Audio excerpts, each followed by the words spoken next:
అందరికీ మరణాతండి. బాగున్నారండి? మహాపరిశుద్ధుడు యేసు ప్రభువారు నిరంతరము మనలను నడిపించునుగాక. ఆమెన్.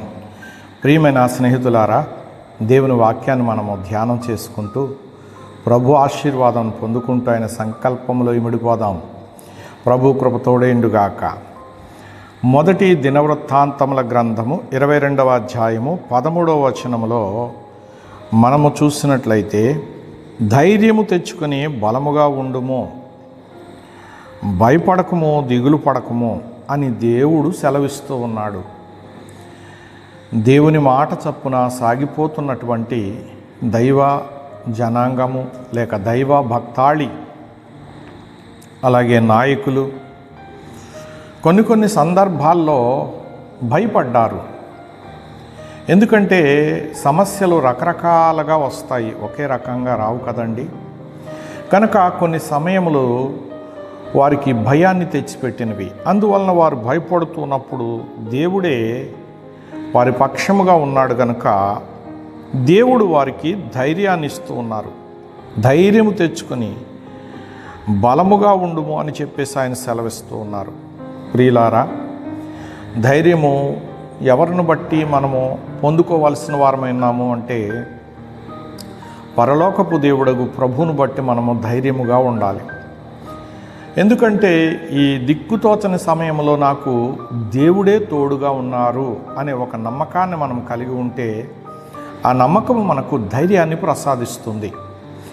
ధైర్యంబుగా నుండుమో ఓ విశ్వాసీ, ధైర్యంబుగా నుండుము. ప్రియులారా, సర్వోన్నతుడు దేవుడు మనకు అండగా ఉన్నారు అని ధైర్యముగా ఉండమని మరి దైవజనులు శ్రీ ముంగమూరి దేవదాసయ్య గారు రాసినటువంటి ఆ చక్కని కీర్తనలో ఉన్నది కదండి. ధైర్యముతో దేవుని స్తుతిస్తూ వచ్చిన శ్రమలలో దేవుని ఆరాధించు అన్నారు. అలాగూ మనము చేసిన ఎడల దేవుడు మనకు ధైర్యాన్ని కొదువుగా ఉండనీయరు. ఎన్ని సమస్యలు ఉన్నా దేవుడు మనలో ధైర్యాన్ని పుట్టిస్తారు. ఇట్టి ధైర్యాన్ని కలిగి ఉండు, తెచ్చుకో ధైర్యాన్ని అంటున్నారు. ప్రియులారా, ఇక్కడ ధైర్యం లేనప్పుడు దిగులు వచ్చేస్తూ ఉంటుంది, భయము కలుగుతూ ఉంటుంది.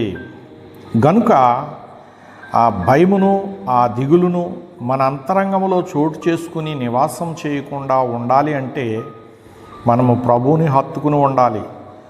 ఆయన్ని హత్తుకుని ఉన్నప్పుడు ఆయన ధైర్యాన్ని మనకు ప్రసాదించువారుగా ఉన్నారు. ఆయన్ని చూస్తే అంతా సరి అవుతుంది అన్నారు. ప్రియులారా, ఈ కడవరి కాలంలో శ్రమలో ఉన్న మనకు, ఇబ్బందిలో ఉన్న మనకు, కష్టాల్లో ఉన్న మనకు ప్రభువు తోడుగా ఉండి ధైర్యాన్ని ప్రసాదిస్తూ, నెమ్మదిని ప్రసాదిస్తూ, మనం అనుకున్న కార్యాలను విజయవంతంగా సంపూర్ణమగునట్లుగా ఆయన కృప చూపిస్తూ ఉంటారు. ప్రియులారా, ఆయన చేసిన ఉపకారాల్లో దేనిని మనము మరవకుండా, ఆనాటి దావీదు 103వ కీర్తనలో నా ప్రాణమా అని తన ప్రాణానికి బోధిస్తూ ఉన్నారు. ఆయన చేసిన ఉపకారముల్లో దేనిని మరవకమంటున్నారు. ప్రియులారా, ఆయన ఉపకారి. నీవే స్థితిలో ఉన్నావు ఆయనకు తెలుసు కనుక ఆయనకు ప్రార్థించిన ఎడల ఆయన ఉపకారం చేస్తారు, మనుష్యులు అపకారం చేస్తారు. ఎందుకంటే దేవుడు అనగా ప్రభు అయిన యేసుక్రీస్తు తన శిష్యులైన వారికి మనుష్యుల విషయంలో జాగ్రత్తగా చూచుకొనుడి అని సెలవిచ్చారు. మనుష్యులు మోసగిస్తారు, మనుష్యులు హాని తలపెడతారు, గనుక వారి విషయంలో జాగ్రత్తగా ఉండమని చెప్పారు. ప్రియులారా, మరి దేవుని మహాకృపను బట్టి దేవుడు మహోపకారి గనుక ఈ ఉపకారి అయిన ప్రభును ఆశ్రయించిన మనకు ఏ మేలు కొదువుగా ఉండనివ్వరు. ఆయన నిత్య సహాయం చేసేటటువంటి మహిమా స్వరూపి కనుక నీవు కన్నులు మూసుకొని, ప్రభువా ఈ కష్టంలో నేను ఉన్నాను, నీవు నాకు సహాయం చేయి దేవా అని ప్రార్థించిన ప్రభువు నీకు సహాయం చేస్తారు.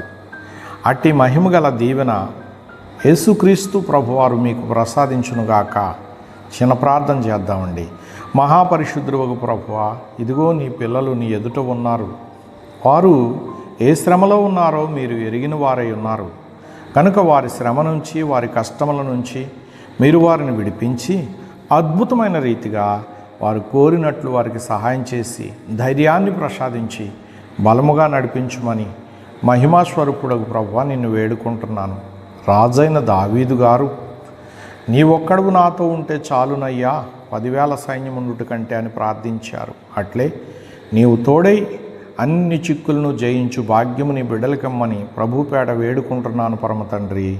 ఆమెన్. అందరికీ మరణాతండి.